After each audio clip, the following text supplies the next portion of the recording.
Well, good morning, or good afternoon or evening, depending on what time that you're watching this particular presentation of the stage one information. And this particular session is as much the philosophy of pinprick aim. And for me, pinprick aim is one of the areas that draws us in as what I call a panacea. In other words, one of those subjects that will aid everybody, no matter what level they're at, and I include a beginner and tour player, so it's that broader spectrum, and offers potential of improvement across those spectrums. And mainly that will be because the value is intrinsic, meaning that it's going to tap into skills and resources that people already have, which will always be the quickest way for people to enjoy improvement. Now, that doesn't mean that sometimes we don't have to get technical, but and it's not even that it's not technical to get people to that place where we can encourage them to work in an intrinsic way, to tap into the resources that already exist, to show them. But again, a lot of these are still powered by beliefs. And this one in particular, we have to break down the power of people's beliefs, and really examine them, and spend quite some time persuading them of the power of pinprick aim. So why a pinprick? Well, I suppose the first belief that we're going to need to have is that the brain has incredible resources that probably couldn't be explained in a technical way, and therefore they can only exist in beliefs. So as we know, the world has many religions, and all of those religions believe that their God is the one and only God. Now, you've obviously got a challenge there, because there apparently is quite a few gods, and either only one person can be right, or they're all wrong. And I'm not going to debate that one here and now, but they exist because of the power of their belief. The fact that most people will not have met the God and had proof that is the only one. That proof doesn't exist, and that's why they're called faiths or beliefs. So the belief that we're trying to create in our client is that the power of the mind is inexhaustible. So it's based on, I suppose, the ideas of manifesting, of that a thought is the father of all deed or action. So that if we think about something, then we are naturally going to move towards that. If we believe it's possible, then we're going to notice more ways that it is possible. And the fact that we know it is possible drives us forward. Edison was convinced that he could create a light bulb, and he made untold experiments to move him towards that, because he knew it was possible. So certainly I cannot prove this in any way, shape or form. We could tap into some of the psychological evidence that when we create in our imagination images of what we want to do, we create electrical pulses across the synapses in the brain that are exactly the same as if we actually did that particular thing. So there seems to be some evidence to that effect. What I think that I would like you to believe, first of all, is that the more that we imagine exactly what we want to happen in as many senses or representational systems with as much detail as possible, the more likely that the brain is going to understand what we want, why we want it, and is unconsciously going to move towards that. So the more information that we give the brain, specifically at unconscious levels, but certainly as far as the pre-shot routine is concerned, at cognitive levels also, then the more that we're going to move towards this, and certainly the more real the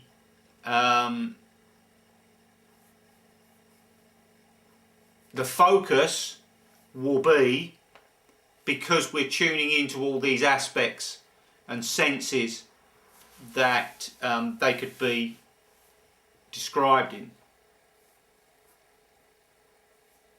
So we're going to now go on to one of the challenges of this idea, and I think that especially when we talk about the beginner, is that this idea that a golfer can hit a pinprick, so that actually doing that will conspire to help them hit it. Now I think that what we're saying here is that all that it will do is give you the best opportunity to achieve your particular goal when you take advantage of the power of the unconscious brain. We're not saying it will achieve that. We are probably saying that we are more likely to achieve that if we're to believe that the more effort we make without putting any stress on ourselves to perform, then the more we're, I suppose, getting rid of bad shots. So let's give you a couple of examples. For instance, something that you all may have come across is the dustbin lid theory. Now this theory was brought about by sports psychologists mainly, and it revolved around the fact that as soon as you got a certain distance away, then we had or could have a fear of three putting.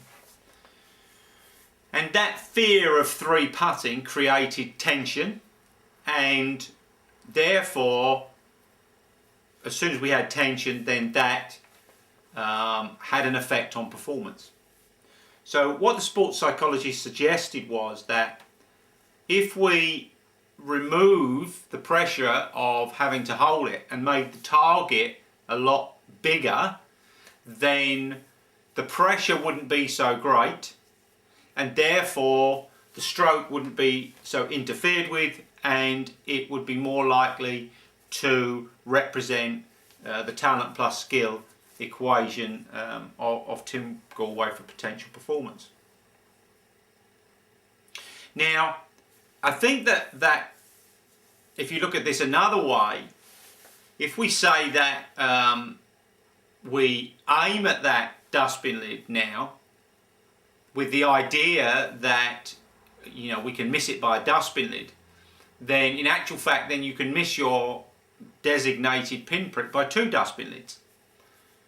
But then if you aim at the pinprick and miss it by a dustbin lid, then you're the original dustbin lid away, distance-wise, that you wanted to be at. And I think that what this is saying is that the idea of pressure itself is a separate entity. So we have an aiming strategy that's either right or wrong, and then we have pressure or we don't have pressure. But they certainly needed to be looked at as separate identities. So what we're looking here is, how do we use pinprick aim to remove pressure? Well, it's the idea that we're working with process outcomes rather than goal outcomes. So we're not suggesting that aiming at a pinprick will necessarily guarantee that you will hit the pinprick. What we're saying is it's the best way of operating a process goal strategy that can guarantee that you've done all you can to achieve your goal, so that we never make less effort and use less resources than is at our disposal. I suppose we could look at this another way. We could say that if we were aiming on the first tee at the middle of the fairway, we want to hit the middle of the fairway and not being too precise about that. If we then miss the fairway by 6 inches, we could be in the deep rough. But if we aim at a pinprick in the middle of the fairway and we miss that by 20 yards, either way, we're still on the fairway, which was, after all, our original goal. You know, we may say that this is linked directly to the fact that, you know, golf is, if you like, a game of limited failure. So every single shot is about limiting the amount that we miss our pinprick by, rather than actually hitting it. There are some interesting connotations, obviously, coming out of the fact that when we use all our senses to aim at a pinprick, then we're certainly going to have a vision that is a little more concrete, a little more solid, a little more focused. When we use some of our neuro-linguistic programming skills and the submodalities of them, then we can see the ball flying through the air with much more clarity, its shape, its speed, the height that it goes. How does it look when it hits the ground? And then how you can repeat that on a loop, so it almost forms at some point an actual line or a pipe that it could go along, and we could actually create images of burning hoops of fire that ball goes through and helps the direction.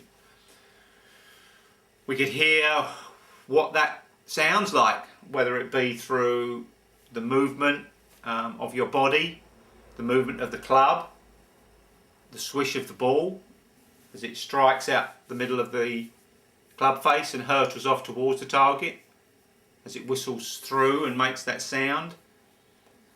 The sound of it hitting the flagstick even, and rolling down the flag and nesting in the bottom of the cup. What it feels like, you know, when your eyes are shut, when you would move in such a way that that would represent how the ball would fly. And then how obviously that is programming the brain at an unconscious level and tapping in to those particular skills.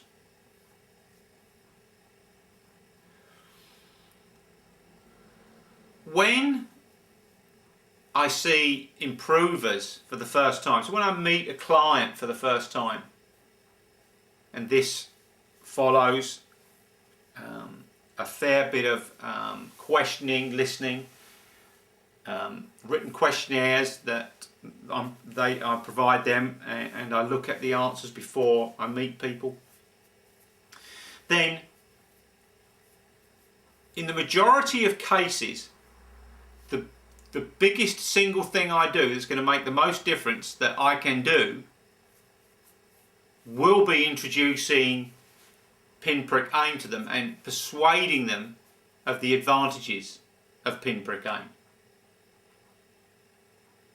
But the biggest challenge will always be that we've got to use our metaphors, our stories, our similes, our experiences to persuade them to adopt the belief that this is the biggest thing that they can do that allows their unconscious to work for them, and how superior that is to adopting a being told what to do attitude, or to making a physical swing change that is going to demand all those repetitions, that just working intrinsically is more likely to offer them performance improvements immediately, because it hasn't got that disruptive element that both making a change has and trying.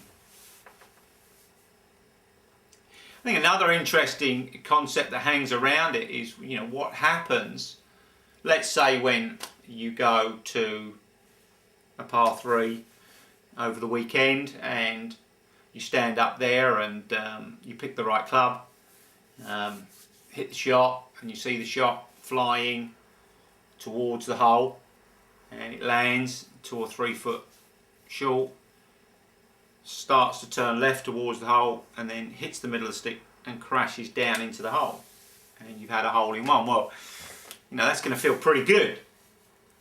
And I ask you for a second just to imagine that that's happened on a scale of 1 to 10. 1 feeling it doesn't really matter to me, or 10 it feels great. Work out exactly where you are on that scale. But then I want to move you to a different image. I want you to imagine going to that same hole and looking at the hole using this new skill and this new information, and say, right, I'm going to have a hole in one now. And working out through your pre-shot routine exactly what club you've got to hit and where you've got to hit it, and then imagining that spot that you're going to hit and how the ball's going to fly there, and what it's going to look like, what it's going to sound like, what it's going to feel like, with ever increasing clarity in all those senses. And then after you've got that really strong image, just hitting your shot, allowing it to happen, and then looking up and seeing the ball going exactly where you want it to go, it hitting exactly where you want it to hit, and then going in exactly as you'd imagined. Now, if you think now of what you feel on a scale of 1 to 10, you'll have probably 2 reactions. One is you'll be stuck because you notice that you're feeling even better than when it was luck, more like 12 or 13. Or the other one is, in actual fact, that the feelings that you get now aren't so strong because you actually expected it to happen. So I would say that that's a feeling that, when I've had holes in one using this technique, then for me now it's definitely gone the other way. That I go, well, that's exactly what I meant to happen. So it just means that, on this day, it's worked out. I haven't been unlucky. So in other words, on other days I've imaged how it will go. I've hit it pretty much on that, and then it hasn't bounced as I expected it, or it's hit a damp spot, or the borrow wasn't as much as I thought, or the wind was stronger than I thought. All these things would have come in, and maybe I wasn't as lucky as I needed to be to make that shot.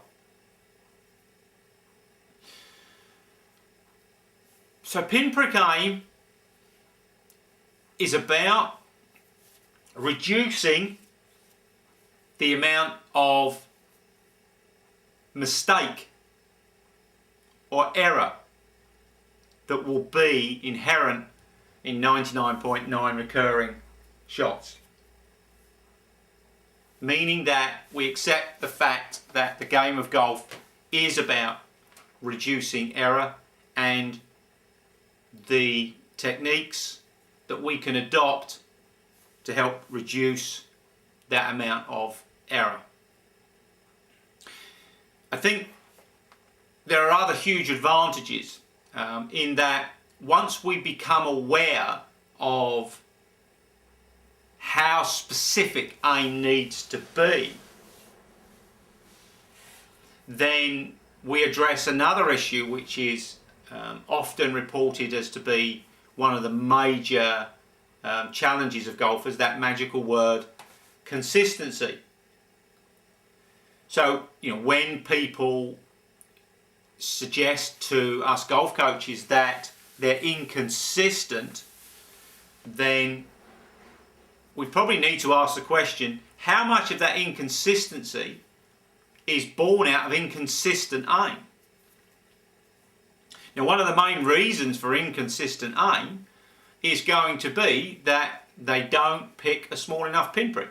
So the moment that we pick a small enough pinprick, something minute, then we can accurately measure against that pinprick. So once we have a pinprick, there is absolutely total focus on where we're going to an nth degree, then that gives us the ability to measure the differences of club face aim, foot aim, hip aim, shoulder aim, eye aim. And then the more accurate that we can measure that, the more that we can then define consistency or even note lack of consistencies. Sometimes we can even discover strategies that are being worked incorrect. It wasn't so long ago that I was working with a 3 handicapper, and I had the precise measurements of these aims of his club face aim, feet aim, hip aim and shoulder aim. And what transpired was undoubtedly that he didn't know what a square club face looked like, and that club face was aiming 4 to 5 degrees left of his intended target line. But crucially, his shoulders were aiming 4 to 5 to 6 degrees right of the target.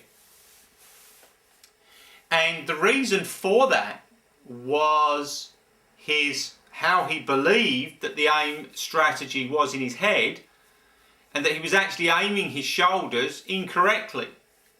But only when we did these measurements and I could show him where he actually was aiming, it showed me that his blueprint of what he thought was correct aim was actually incorrect aim, and it was having an effect on his swing.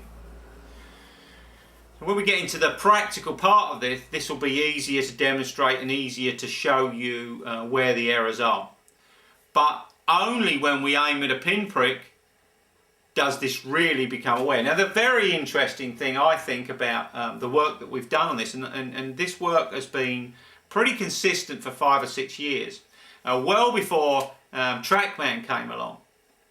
But one of the key ingredients that TrackMan gives us is it tells us about these things. It tells us consistently, how much these things are aiming left and right. It brings our attention to them.